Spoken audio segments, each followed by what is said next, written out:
This is the Dive Into Discovery podcast, where curiosity meets insight, and every conversation uncovers a new layer of understanding.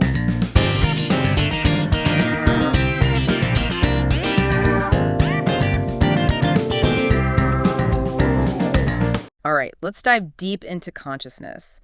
You wanted to explore this mystery, and we've got a real mix for you. Neuroscience, philosophy, even some AI. It really runs the gamut. I'm excited to get into it. Me too. So the big question, what is consciousness, and how does it even come about? Well, right away we bump into what David Chalmers called the hard problem of consciousness. Hard problem, huh? Sounds intense. What makes it so hard? It's the challenge of explaining subjective experience, like what it feels like to be you, arising from just the physical stuff of your brain. It's really a tough one. So, picture a computer perfectly mimicking a human, talking, reacting, maybe even writing poetry. But does it actually feel anything? You got it. That's the core issue, right? It's not just about the behavior, but about that inner world. Okay, starting to see why it's a hard problem. So how do all these theories try to make sense of this? There are a few big players. Some, like the emergent property theory, say consciousness comes from the immense complexity of neural networks.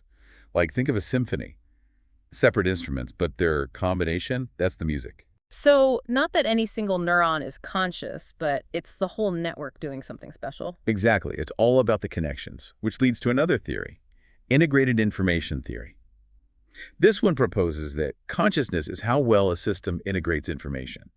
More integration, more consciousness. Meaning a more integrated brain is more conscious than, say, a simple organism. Precisely. Then there's global workspace theory, which is a bit different. It sees consciousness as this central hub where information from all over the brain gets processed and shared. Like a mental control room. Right, kind of a spotlight shining on certain information at any given time. Makes me think about how we're aware of some things but not others, like tuning out noise until someone says my name. Exactly. Great example of attention's role in consciousness. And these theories, they're all tackling that hard problem we mentioned, right? Absolutely. But they take different paths. Like, emergent property theory leans toward materialism, the idea that consciousness is just from the physical brain. Makes sense. But is there a counterargument to that? There is. It's dualism, which says the mind and body are totally separate. So even if we knew every neuron, we might still not get what it's like to be you. No, that's a real mind bender, philosophically speaking. Makes you wonder, where does consciousness go when we're not fully aware? Like when we sleep? Well, then we get into the unconscious mind. Lots happening in your brain that you're not directly aware of. Regulating breathing, driving a familiar route, things like that. So our brains are always working, even when we're not consciously thinking. Absolutely. And that brings us back to attention. What you're conscious of is often tied to what you're focusing on right then. Your brain filters tons of information, so your awareness is just a sliver of what's going on. Makes you wonder what else is happening that we don't even know about. And thinking of all this brain activity, does that mean only humans are conscious? What about animals? Fascinating question. Scientists and philosophers are still debating it. But there are clues. Like some animals, great apes, dolphins, they recognize themselves in mirrors, which suggests a self-awareness. So maybe consciousness isn't just on or off, but more like a spectrum. That's a really interesting thought. And even within ourselves, there are different levels of consciousness. Sleep stages, altered states from meditation or certain medications, all sorts of variations. This is giving me a lot to think about. And we're just getting started. Maybe a good spot to pause and let everything sink in for our listener. Good idea. We've covered a lot of ground, but there's still a ton more to uncover about consciousness. Back again. Hopefully you've had some time to process all that. We covered a lot, but we're not done with consciousness just yet. Oh, there's so much more to dig into. Like, one thing our sources get into is these philosophical zombies. Philosophical zombies. Okay, now we're getting spooky. Not the brain-eating kind, don't worry. It's more a thought experiment. Imagine something that acts exactly like a conscious person. You know, talks, reacts, even seems to have emotions. But inside, they don't actually experience anything. Like robots perfectly mimicking humans, but no actual feelings behind it. Exactly. It's a way to think about, is consciousness needed for complex behavior? Or is it something extra, something uniquely subjective? No, that's a head scratcher. Makes you wonder if we can ever really know if someone else is conscious or just really good at pretending. Right. It challenges how we understand other minds. And speaking of different experiences, the sources also talk about lucid dreaming. Ever heard of that? Yeah. Isn't that when you know you're dreaming and maybe even control the dream a bit? Exactly. Like becoming the director of your own dream movie. What's so cool is it shows how flexible, how changeable our consciousness can be. Even in dreams, we can have moments of awareness, of control. That's wild. And speaking of the brain itself, our sources mention neural oscillations. What are those, and what's their link to consciousness? Well, you know about brainwaves, right? Mm-hmm. Neural oscillations are those electrical patterns in our brains.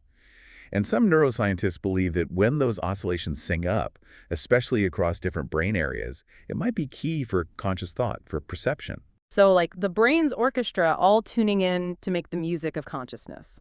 Great analogy. Really shows how the different parts need to connect for consciousness to emerge.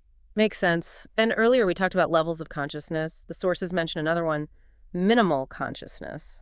What's that exactly? So minimal consciousness is when someone might be aware of their surroundings, but they don't show signs of self-awareness or complex thought. You see this in some sleep stages or in some patients with brain injuries. It brings up those tough ethical questions we talked about before about figuring out consciousness, especially in medical situations. How do we know what someone in that state is experiencing? It's a really sensitive topic. And it really shows how much we still don't get about consciousness. We can see brain activity, but we can't truly know what it's like to be inside someone else's mind. And this whole idea of what it's like to experience something, that seems to be at the heart of phenomenal consciousness, another term from the sources. What's that about? Phenomenal consciousness is all about the subjective feeling of experience. What it's like to see red, to taste chocolate, hear your favorite song. That raw sensation, the what it feels like, part of being conscious. The beingness of being, right? That feeling of there being something, it's like to be you. Exactly. And it's often compared to functional consciousness, which is more about the information processing, decision-making, the thinking side of things. So phenomenal is the feeling, functional is the doing. You got it. Yeah. And they're deeply connected. Think about how memories shape your experience. Your past, your knowledge, your emotions, they all color your awareness in this personal way. Like our memories are the foundation of our conscious selves, changing how we see and understand everything. And then there's times we get totally absorbed in something, lose track of time, everything else fades away. Those are called flow states, another fascinating window into consciousness. Oh, flow states, being in the zone, like athletes, artists, even programmers talk about. Right, that feeling of total immersion where everything clicks. And it often leads to better performance, deep satisfaction. Sounds pretty amazing to be in that state. We've covered so much: zombies, lucid dreaming, flow. It's mind-blowing how something as basic as consciousness is still so mysterious. It really is. And the more we learn, the more we realize we don't know. But that's what makes exploring it so fascinating. Yeah, it really makes you think consciousness is more than just what our brains do, right? It's how we experience the world, the feelings, and we're still trying to figure that out. For sure.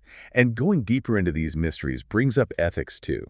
Our sources pointed out how understanding consciousness impacts everything from animal rights to how we treat patients who are minimally conscious. It's a big deal. It really makes you think, like if we made truly conscious AI, what would we owe those machines? And how do we make sure what we know about consciousness is used ethically, especially in medicine where it matters so much? Big questions, and people are debating them right now as we learn more. It shows how science and ethics have to work together. It's a lot to ponder, but that's what this deep dive is all about, right? Giving you a taste of these topics and getting you thinking in new ways. Exactly. We've explored so much about consciousness today, the hard problem, philosophical zombies, neural stuff, flow states, you name it. But the biggest question remains. The one we started with. What is consciousness and where does it come from? And that's something each of us has to wrestle with, With all these different ideas we've talked about, what do you think makes up consciousness? What makes you, you? A question that's both personal and universal, probably one that'll be debated for centuries. It's an exploration, and we've only just scratched the surface. So to everyone listening, keep asking questions, keep exploring. Don't lose that wonder about the world and your place in it. Because understanding consciousness is a journey worth taking, and we're all on it together. Thanks for joining us on this deep dive into consciousness. Until next time, keep exploring. What did you think of this week's episode? We'd love to hear your thoughts in the comments. Don't forget to join us next time as we dive even deeper. And as always, stay curious, because you never know what discoveries are just around the corner.